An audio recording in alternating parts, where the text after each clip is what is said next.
این ویدیو جون شما رو نجات میده اگه بدونید عادت‌هایی که هر روز صبح انجام میدید آروم آروم باعث بروز سکته مغزی در شما میشه.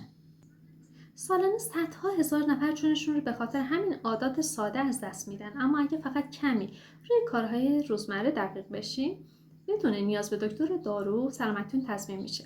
سلام دوستان، بخشی هستم، محقق سبک زندگی سالم و تکنولوژی جراحی، و امروز در این ویدیو از تجربه دکتر هیموهارا صحبت میکنم، پزشک ژاپنی که سالهای زیادی رو صرف تحقیق درباره سکته مغزی کردن و هشدارهای زیادی رو هم در این باره دادن.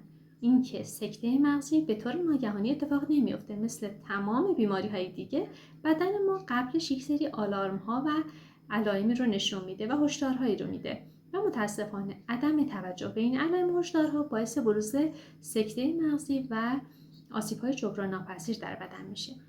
اما این نشانه ها، اکثر مرگ ها اول صبح اتفاق میافتن و کافی این نشانه ها رو بشناسیم که بتونیم جون خودمون و عزیزانمون رو به موقع نجات بدیم.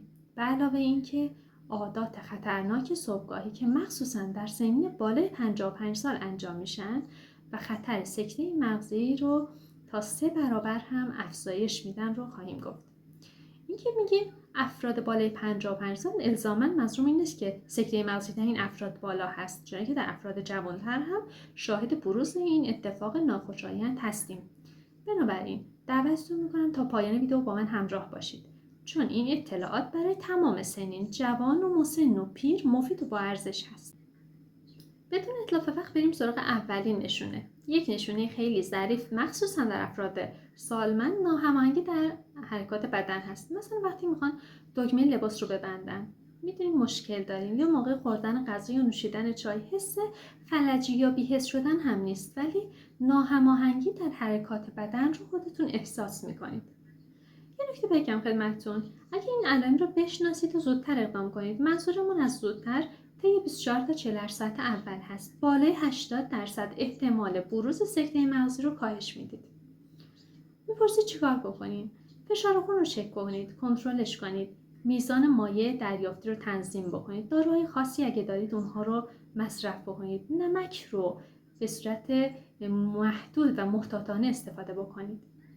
مورد بعدی این که برخلاف تصور عموم که فکر میکنن اگر یک روز پر از استرس و پر از عصبانیت و خشونت رو طی کردند احتمال بروز سکته بالا هست، باید بگم که سکته مغزی بیشتر در اول صبح بروز میکنه، زمانی که بدن کاملا استراحت کرده و ریلکسیشن رو طی میکنه و حالتون هم خوبه.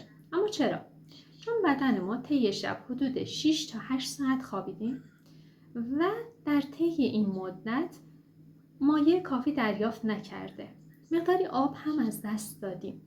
طی این چند ساعت خون غلیظ هست، هورمون کورتیزول یا هورمون استرس افزایش پیدا میکنه. وقتی این هورمون افزایش پیدا میکنه چی میشه؟ فشار خون هم به تبع اون بیشتر میشه و این یعنی شروع یک فاجعه برای مغز. دومین عادت و هشدار درباره خوردن چای صبح اول صبح هست. عادتی که جوان و پیر نداره. بالای 80% افراد هم این کار رو هر روز اول صبح انجام میدن. به جای خوردن آب، چای یا قهوه میکنن و این مشکل ساز میشه برای مغز. چرا؟ چون شما آبرسانی مغز رو کم میکنید، فشار خون بیشتر میشه و ریسک سکته مغزی رو افزایش میدید. پس خوردن آب ولرم اول صبح به صورت روتینوار رو باید انجام بدید. به جای انجام کارهای دیگه آبی به سر صورتتون زدید، حتما یک لیوان آب ولرم میل بکنید. خون رو رقیق میکنه، جریان خون به مغز رو تسهیل و راحت‌تر میکنه و فراموشش نکنید به جای کافئین به مغزتون آب کافی برسونید. خب بریم سراغ یه عادت بعدی. یک عادت در رژیم غذایی، مصرف نکردن به اندازه میوه و سبزیجات هستش که باعث کاهش فیبر در بدن میشه. کاهش فیبر باعث کاهش تحرک در روده ها میشه و اون هم باعث بروز یبوست میشه. شاید بپرسید که چه ارتباطی بین یبوست و سکته مغزی وجود داره. وقتی یبوست بشید برای اجابت مزاج مجبور هستید زور بزنید. اگر رگ‌های خونی شما شکننده و حساس باشه، به راحتی با همین زور زدن یا همون مانور والسالوا دچار شکنندگی و پاره شدن میشن. خونریزی مغزی به همین راحتی اتفاق میفته با همین یبوست به ظاهر ساده. بریم سراغ عادت بعدی، نشستن طولانی مدت در رخت خواب. مشغول موبایل بازی میشید و این حالت سکون اصلا خوب نیست. عروق خونی ما به مرور حالت ارتجاعش کم میشه و خون رسانی به مغز کاهش پیدا میکنه. پس نهایتا فقط چند دقیقه بعد از خواب بنشین که افت فشار وضعیتی براتون پیش نیاد و بعدش بلند بشید. منظور من از افت فشار وضعیتی اینه که شما وقتی دراز کشیدید و به یک بار بلند میشید سرگیجه‌ای بهتون دست میده. این همون افت فشار وضعیتی هستش، ناشی از تغییر وضعیت بدن. به خاطر همین میگیم قبل از بلند شدن چند دقیقه، 2 تا 3 دقیقه بنشینید و بعد به آرامی بلند بشید.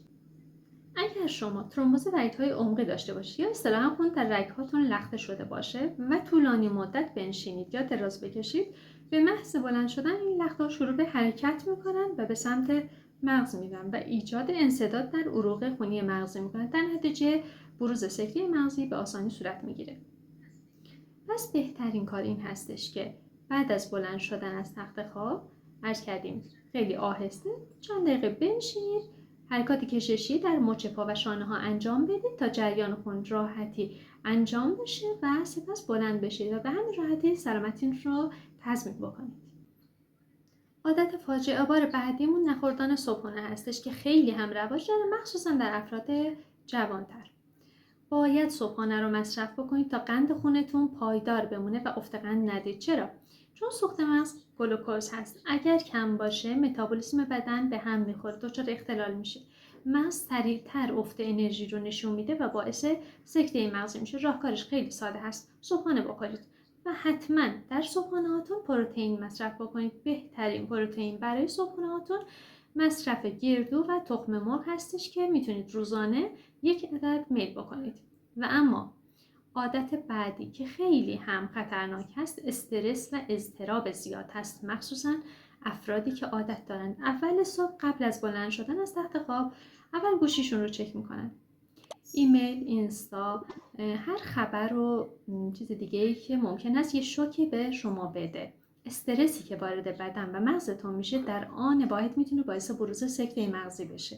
هورمون استرس یا کورتیزول در اول صبح ذاتاً بالا هست. کمی هم شما بهش اضافه میکنید با خوندن خبرهای مختلف که فاجعه بار خواهد بود و تأثیر استرس بیشتر از فشار خون بالا و سیگار هست. تحقیقات علمی این رو ثابت کردن و تأثیر مستقیم منفی روی مغز داره و مشکلاتی رو به وجود میاره، سکته مغزی رو باعث میشه. پس اول صبح 10 دقیقه سکوت و آرامش رو به خودتون هدیه بدید بدون نگاه کردن به موبایل و خوندن خبرهای مختلف. فقط آروم باشید یا پیاده روی آروم داشته باشید بدون هیچ فکر و وظیفه دیگه‌ای. و اما آخرین عادت بسیار خطرناک ما بی‌تحرکیه. وقتی بیدار شدن اول صبح بدون تحرک و ورزش مستقیم میرین اداره، میشینید پشت میز و ساعتها به کارتون رسیدگی میکنید و این یعنی آلارم برای سکته مغزی در سنین بالا.